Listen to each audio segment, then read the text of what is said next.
Be me, Marion. I live in one of those cities where everyone has an opinion and a podcast. You know the type. Lots of coffee shops, everyone dresses the same to look different. I had this project I was working on a while back, maybe late last year. The goal was to get a look inside one of those men's spaces you hear about online. Specifically, a group of guys who call themselves MGTOW. My friends and I used to joke about them all the time. We pictured them in basements, surrounded by empty pizza boxes, complaining about women online. The working theory was that they were all just bitter because they couldn't get a date. I figured it would be an easy, straightforward piece. Go in, document the sadness, write about the echo chamber of male toxicity, and be done with it. I found a local group through a very basic website. Looked like it was made in the early 2000s. No angry manifestos, just a simple contact form and a schedule for workshop days. I crafted an email, presenting myself as a neutral observer doing some research on modern communities. I kept it vague but professional, expecting either a paranoid refusal or an angry tirade. The response came a day later. It was maybe 3 sentences long. It was from a guy named Ethan. He said I was welcome to come observe their next workshop day. The only rules were not to interrupt the work and to stay out of the way of any heavy machinery. That was it. No questions, no suspicion. Just a time and an address. This was already not what I expected. The lack of hostility was unsettling. I told my friends about it over brunch that weekend. They thought it was hilarious and brave. My friend Kevin was there. He's one of those guys who's always just around. Super helpful, always offering to do things. A classic good guy. He immediately offered to drive me there, just in case they were dangerous. He suggested he could wait in the car, be my backup. I remember laughing and telling him he was sweet, but I could handle a few sad men by myself. He looked a little disappointed, but he just nodded and offered to help me check the air in my tires before I went. I let him. It made him feel useful, I guess. So the following Saturday, I drove out to the address. It was in an industrial part of town I'd never been to before, all warehouses and chain-link fences, a world away from my neighborhood of murals and bike lanes. I pulled up to a large, unassuming metal building. No signs, just a number on the door. For a second, I actually got a little nervous. But I took a deep breath, grabbed my notebook, and went inside. The first thing that hit me was the smell. It wasn't stale beer and despair. It was sawdust, oil, and something metallic, like hot steel. The place was huge, a massive workshop, brightly lit and surprisingly organized. Tools were hung neatly on the walls.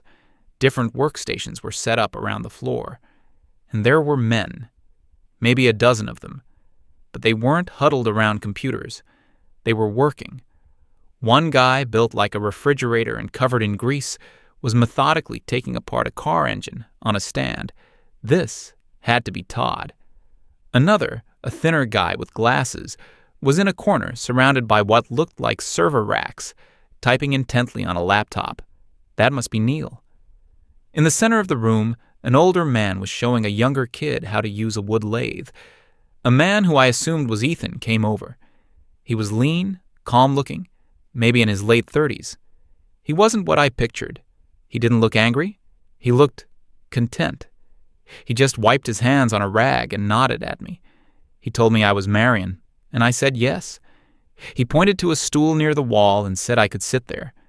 Then he just turned around and went back to what he was doing, which was sanding a large piece of oak.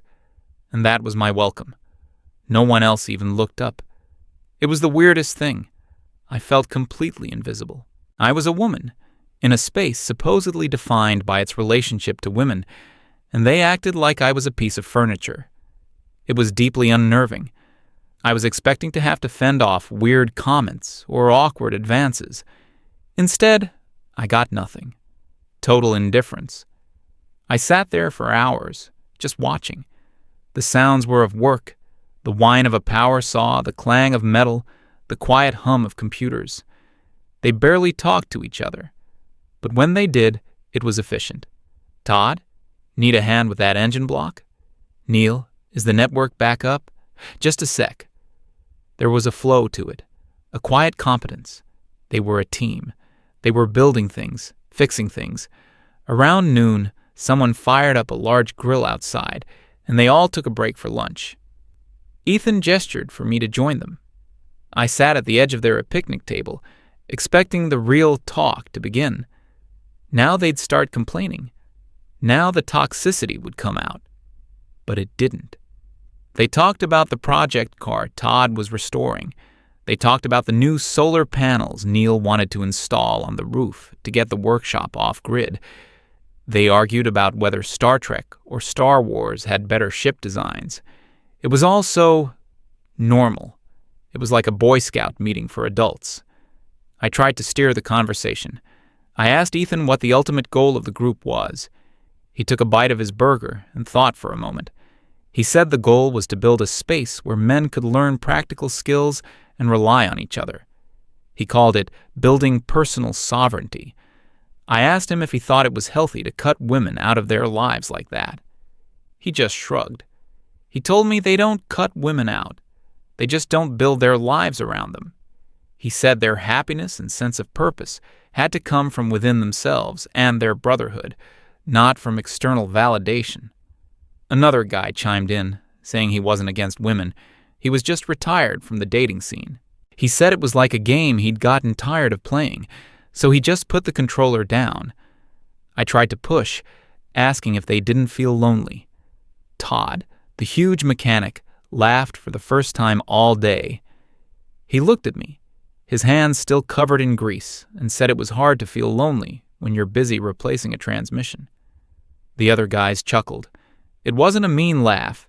It was a genuine, that's a good point kind of laugh. I felt my angle for the article slipping away. These weren't the broken, angry men I was promised. They were calm. They were focused.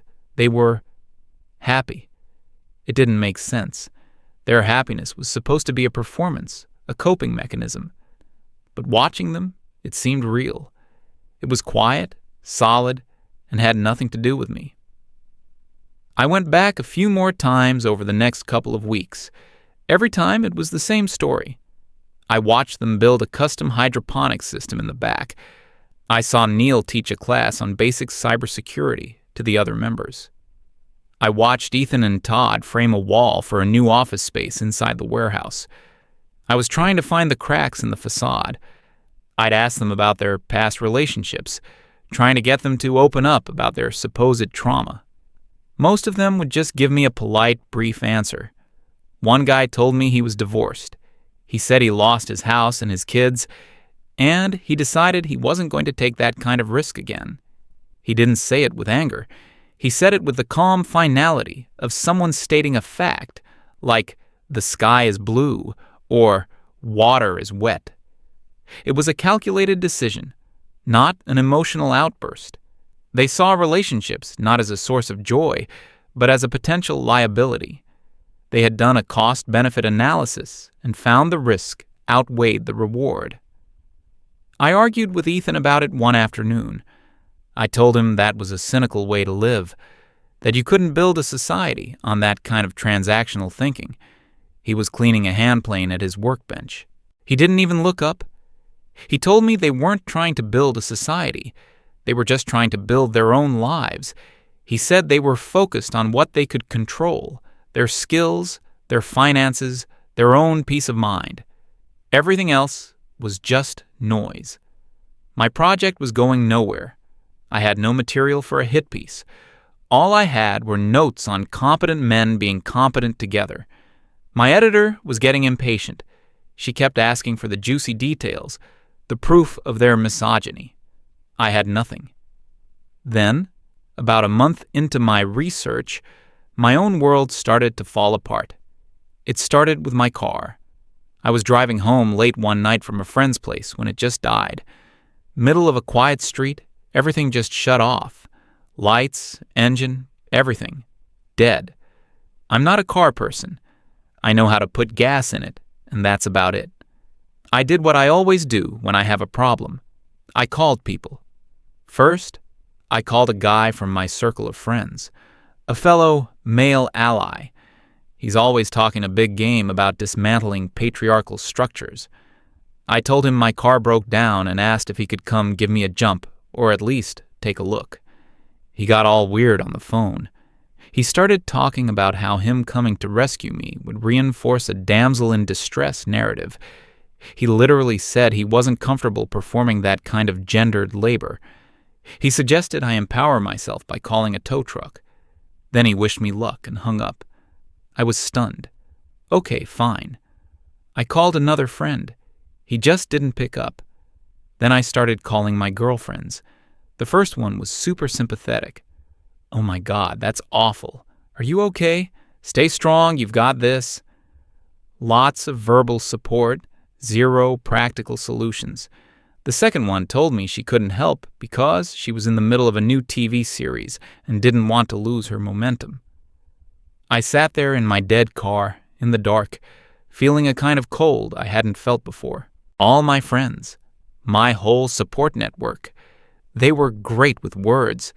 They could deconstruct a problematic movie for hours. They could offer endless streams of validation and encouragement. But when faced with a real physical problem, a problem that required someone to get their hands dirty, they were useless.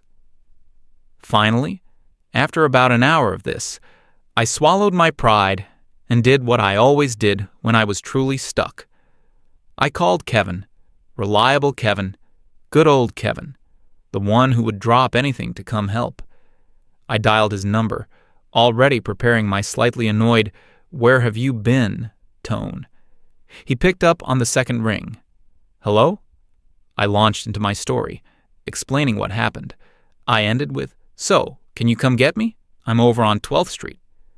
There was a pause on the other end of the line, a longer pause than I was used to from him. Then he said, "Marion, I can't tonight." I was so shocked I couldn't even speak for a second. I asked him why not. What could possibly be more important? His voice was different. It wasn't apologetic or flustered. It was calm. He just said, "I'm in the middle of a project of my own. It's important." I couldn't believe it. I asked him what kind of project. He said he was learning how to welding. He was choosing hot metal over me. I started to get angry, to lay on the guilt. I told him I was stranded, that it was dark, that I was scared. The old Kevin would have folded instantly. He would have been apologizing profusely and already in his car. But this new Kevin just listened. When I was done, he said, "That sounds tough. You should probably call roadside assistance. They're really good for this kind of thing. Anyway, I've got to get back to it. Talk to you later." And he hung up. He hung up on me. I sat there, phone in my hand, in complete and utter shock. My entire social safety net had evaporated in the space of an hour. The men were useless ideologues. The women were useless cheerleaders. And my ever-faithful safety option had just told me to call a professional. I was completely and totally alone. I felt a surge of panic, then a wave of pure rage. I sat there for another half hour, fuming, trying to figure out what to do. The tow truck would cost a fortune and take forever. And then I had a horrible, humiliating idea. There was a group of people I knew who could actually fix things, who dealt with real-world problems. My hand was shaking as I scrolled through my call history. I found the number for the workshop. I'd gotten it from Ethan in case I needed to cancel a visit. I took a deep breath and called. Ethan answered. His voice was calm as ever. I felt a hot flush of shame. I couldn't tell him the truth. So I lied. I told him my phone had died and I'd just managed to get it working again, and his was the only number I could remember. A total lie. I told him my car had broken down not too far from his workshop. I asked, in the most pathetic voice I could manage, if there was any chance someone could just take a look. He didn't ask any questions. He didn't say, "I told you so." He just asked for my location and said someone would be there in 20 minutes. Exactly 19 minutes later, a big old pickup truck pulled up behind me. Todd got out. He didn't say a word, just gave me a short nod. He popped my hood and shone a massive flashlight inside. I stood there by the side of the road, feeling about 2 inches tall. I tried to make small talk, to fill the awkward silence. He just grunted in response, his focus entirely on the engine. After maybe 5 minutes of poking around, he went back to his truck and came back with a toolbox. He replaced a small black box with a new one from his kit. It took him maybe 30 seconds. He told me to try starting it. I got in the car, turned the key, and the engine roared to life. I almost cried with relief. I got out of the car, gushing with thanks, offering to pay him for his time. He just shook his head. He handed me a small invoice for the part he replaced. It was like $30. He told me the part was cheap, but the labor to have a dealership do it would have been a few hundred. He said I could drop the cash off at the workshop whenever. I tried to thank him again, but he was already walking back to his truck. He just gave me another nod, got in, and drove away. No lecture, no smug satisfaction, no see what happens when you're helpless. Just a problem, identified and solved. I stood on the sidewalk next to my running car, and I felt nothing, just a profound sense of emptiness. He hadn't rescued me. He had performed a service. I wasn't a damsel, I was a client. The transaction was clean, professional, and completely devoid of the emotion and drama that my entire life was built on. It was the most humiliating experience of my life. I drove home that night in a complete haze. The car ran perfectly, smoothly, better than it had in months. Every hum of the engine felt like an accusation, a testament to a world of competence I had no access to and didn't understand, a world I had planned to mock. The next day, I put $30 in an envelope and drove back to the industrial park. I didn't want to go in. I couldn't face them. I just slipped the envelope through the mail slot in the big metal door. I felt like I was leaving an offering at the altar of a strange masculine god. I tried to get back to my life, to forget the whole thing. I told my friends a fabricated story about an old family friend who happened to be a mechanic and was in the area. They all bought it. It was easier than explaining the truth. I even tried to work on my article, but the words felt like ash in my mouth. How could I write about their pathetic lives when they had just so effortlessly solved a problem that had completely stumped my own world? Every time I typed male toxicity, I saw Todd's greasy, capable hands. Every time I wrote fragile masculinity, I heard Ethan's calm, indifferent voice. My life felt thin, brittle. And then it broke. It happened on a rainy Tuesday, a few weeks later. I came home from work to find a dark, ugly stain spreading across the ceiling of my living room, and a steady drip, drip, drip, into a growing puddle on my hardwood floor. The upstairs neighbor's pipe had burst.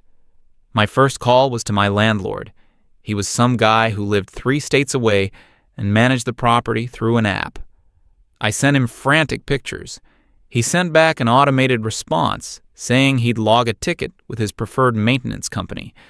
Their earliest availability was sometime next week.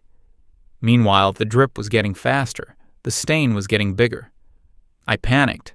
I called my male ally friend again, the one who wouldn't help with the car. I figured a plumbing crisis was less gendered labor and more of a general emergency. He told me he was really sorry, but he didn't know anything about plumbing. He suggested I put a bucket under it. Truly groundbreaking advice. I called Kevin. I wasn't even angry anymore, just desperate. He didn't answer. I called again. It went straight to voicemail. I think he blocked my number.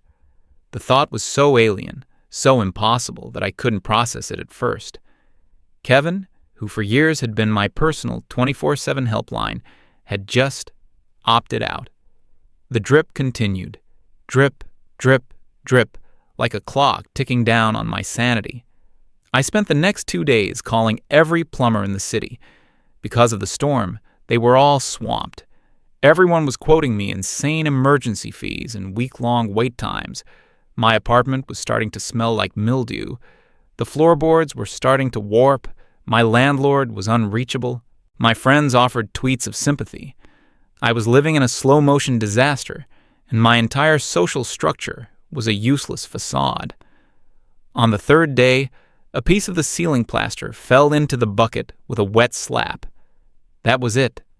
That was the breaking point. I knew where I had to go. I hated myself for it. But the primal need for shelter, for a dry place to live, was stronger than my pride. I drove back to the workshop. This time, I didn't park down the street. I pulled right up to the door. I walked in without knocking. The scene was the same as always. Men working. The smell of industry. Ethan was at his workbench. He saw me and his eyebrows went up just a little. It was the most surprise I'd ever seen him express. I didn't know what to say. I just stood there, rainwater dripping from my coat, probably looking like a drowned rat. I think I just blurted it out. A pipe burst in my apartment. My ceiling is falling in, and my landlord won't do anything. I didn't ask for help. I just stated the problem, a cold, hard fact. Ethan looked at me for a long moment. He put down his tool. He called Todd over. Neil glanced up from his computer. Ethan asked me a few questions. What floor I was on, where the main water shutoff was. I didn't know the answer to any of them. He sighed. It wasn't an angry sigh. It was a tired sigh. The sigh of a competent person dealing with an incompetent one. He told Todd to grab the plumbing kit and some tarps. He looked at me. Show us where you live. They followed me back to my apartment. Todd in his truck, Ethan in his own car. They walked into my place and didn't even flinch at the mess. They were like a surgical team. Ethan found the main water valve for the building in a basement closet I didn't know existed and shut it off. Todd laid out tarps and moved my furniture with an efficiency that was almost terrifying. They cut a neat square out of my ruined ceiling, located the burst pipe, and got to work. I just stood in the corner of my own home, feeling like a guest. I offered them coffee. They politely refused. They had a job to do. They worked for almost 2 hours. There was the sound of a saw, the hiss of a blowtorch. I heard them talking quietly, using terms I didn't understand. Copper pipe, PEX fitting, pressure loss. It was another language, the language of the real world. While they worked, I had nothing to do but look around my own apartment. I saw the books on my shelves, full of dense theories about social power structures. I saw the posters on my walls, with empowering but ultimately meaningless slogans. I saw my laptop, where I was supposed to be writing an article about how men like these were the problem. And then I looked at them. 2 men, covered in dust and plaster, who were literally holding the roof over my head together. The contrast was so stark, so brutal, it made me feel dizzy. When they were finished, the leak was gone. They had replaced a whole section of pipe. It was a clean, professional job. Todd even patched the hole in the ceiling with a temporary piece of drywall, telling me my landlord would have to handle the plaster and paint. They packed up their tools. They cleaned up their mess. They left my apartment in better condition than they found it. I stood by the door as they were about to leave, my wallet in my hand. What do I owe you? Ethan looked at me. His expression wasn't smug or condescending. It was almost sad. We're not plumbers, Marion. We don't charge for helping people who are in a bind. He paused. Consider it a lesson in community. Real community. Not the kind you talk about, the kind you build, with your hands. And that's when I snapped. All the frustration, the humiliation, the cognitive dissonance of the past month just boiled over. A lesson? You think you can lecture me? My voice was high and shaky. You guys are the ones living in a fantasy, hiding from the world in your little clubhouse because you can't handle strong women. You talk about building things, but all you're doing is running away. You're afraid. You're just a bunch of hurt little boys who decided to take your toys and go home because you lost the game." I was yelling now. I wanted to hurt them. I wanted to see a crack in their infuriating calm. You hate women. That's all this is. You can pretend it's about sovereignty and brotherhood, but it's just pure, pathetic misogyny. I stood there, breathing heavily, my accusations hanging in the damp air. Todd just looked at me with a blank expression, like I was a strange animal he'd never seen before. But Ethan just watched me. He let me finish. He absorbed the whole tirade without a flinch. When I was done, the silence was deafening. Then he spoke. His voice was quiet, but it cut through the room like a razor. "We're not afraid of you, Marion. We're not angry with you. You want to know the truth?" He took a step closer. "We don't think about you at all. This," he said, gesturing around the workshop that wasn't there, but that I could see in my mind, "this has nothing to do with you, or any woman. This is about us. This is about men creating value for themselves and for each other, because we've realized that in the modern world, we're valued for nothing else. We're seen as disposable. Our utility is the only currency we have left. You call us hurt," he continued, his voice still low and even. "Maybe we were, but we're not anymore. We're busy. We're learning. We're building. We're creating. We found a peace you can't even imagine, because it's not dependent on anyone else's approval, especially not yours. You came to our space to look for toxicity. You wanted to find hate, but you didn't. You found competence. You found purpose. You found brotherhood. And it broke your brain because it doesn't fit your narrative." He looked me dead in the eye. "The real reason you're angry isn't because you think we hate you. It's because you've just discovered, in the most undeniable way possible, that we don't need you. And that terrifies you. The idea that a group of men can be genuinely, profoundly happy without you. It shatters your entire worldview. Because if we don't need you," he finished, his voice dropping to almost a whisper, "then what is all your power for?" At that exact moment, my phone buzzed in my pocket. A reflex. I pulled it out. It was a text from my editor. "Marion, where's that MGTOW article? We need to run it tomorrow. Make sure it's extra savage. Really highlight how miserable they are."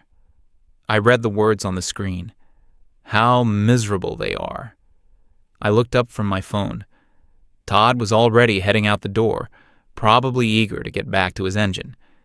Ethan was looking at me with an expression of profound pity, and it all just crashed. The theories, the articles, the social justice, the brunches, the hashtags, the entire fragile scaffolding of my belief system collapsed in an instant, leaving me in free fall. He was right. They weren't miserable. They were the furthest thing from it. They were free. And I was the one in the cage, a cage I had built for myself, out of words and ideology. I looked at my phone, the symbol of my world, a world of opinions, of signals, of words that meant nothing. Then I looked at the neatly patched pipe and the solid new piece of drywall in my ceiling, the symbol of their world, a world of action, of skill, of reality. I didn't say anything. There was nothing left to say. My anger was gone, replaced by a cold, hollow certainty. I just nodded once, turned away from him, and closed the door. I slid down to the floor, my back against the wood. I sat there for hours, in the silence of my dry apartment, long after the sound of their trucks had faded away. I didn't write the article. I told my editor the sources fell through. She was furious, but I didn't care. I just stopped. I never went back to the workshop. I never saw any of them again. Sometimes, late at night, I think about them. I picture them in that big, bright space, working under the lights, building, creating, fixing, laughing, perfectly, completely, and utterly happy. without me.